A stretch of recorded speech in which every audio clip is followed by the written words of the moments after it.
আসসালামু আলাইকুম ওয়া রাহমাতুল্লাহি ওয়া বারাকাতুহু। সম্মানিত দিনী ভাই ও বোনেরা, আপনারা দেখছেন ইসলামিক চ্যানেল ইবাদতের পথে।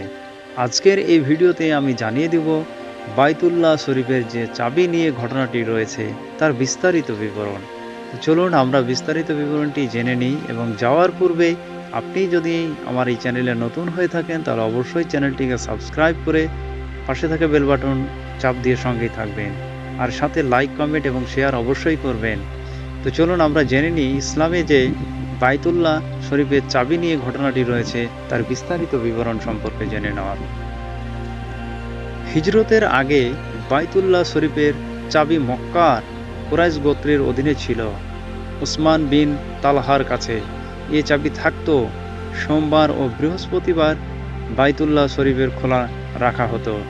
একদিন হুজুর রাসূল সাল্লাল্লাহু আলাইহি সাল্লাম এসে উসমান বিন তালহাকে দরজা খোলার জন্য বললেন, কিন্তু সে দরজা খুলতে অস্বীকার করল।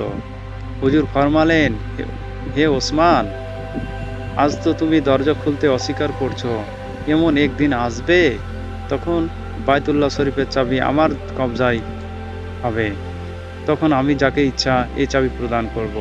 ওসমান বলল, সেই দিন কি কুরাইশ বংশের অস্তিত্ব থাকবে না, দেখা যাবে। অতঃপর হিজরতের পর মক্কা যখন বিজয় হলো এবং হুজুর সাল্লাল্লাহু আলাইহি সাল্লাম সাহাবায়ে কিরামের বিশাল বাহিনী নিয়ে বিজয়ী বেশে মক্কায় প্রবেশ করলেন, তখন সর্বপ্রথম বাইতুল্লাহ শরীফের তাশরিফে নিয়ে গেলেন এবং চাবি রক্ষক ওসমানকে ডেকে বললেন, চাবি আমাকে দাও। অগত্য ওসমানকে সেই চাবি দিয়ে দিতে হলো। হুজুর সেই চাবি হাতে নিয়ে ওসমানকে লক্ষ্য করে বললেন, ওসমান, লও, আমি তোমাকে চাবির রক্ষক নিয়োজিত করছি, তোমার থেকে কোনো জালিমই এই চাবি নেবে না। ওসমান যখন পুনরায় চাবি গ্রহণ করলো তখন হুজুর সাল্লাল্লাহু আলাইহি সাল্লাম ফরমালেন, ওহে ওসমান, তোমার কি সেই দিনের কথা স্মরণ আছে যখন আমি তোমার থেকে চাবি চেয়েছিলাম এবং তুমি দরজা খুলতে অস্বীকার করেছিলে, এবং আমি বলেছিলাম এমন একদিন আসবে তখন এই চাবি আমার কবজায় হবে এবং আমি যাকে ইচ্ছে তাকেই দিতে পারবো। ওসমান বললেন, হ্যাঁ হুজুর, আমার স্মরণ আছে। আমি সাক্ষ্য দিচ্ছি আপনি আল্লাহর সত্যিকার রাসূল সাল্লাল্লাহু আলাইহি সাল্লাম। আমাদের হুজুর আগের পরের সব বিষয় সম্পর্কে জ্ঞাত এবং কিয়ামত পর্যন্ত যা কিছু হবে সব তার কাছে স্পষ্ট। আল্লাহ তাআলা তাকে অদম্য জ্ঞান দান করেছেন।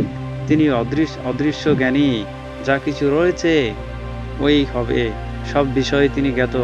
অতএব যে ব্যক্তি বলে আগামীকাল কি হবে তা হুজুর জানে না, তবে ওর চেয়ে বড় অপদার্থ আর কে হতে পারে।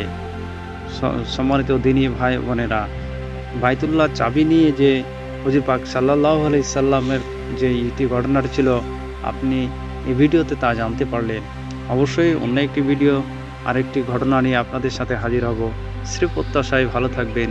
আসসালামু আলাইকুম ওয়া রাহমাতুল্লাহি ওয়া বারাকাতুহু।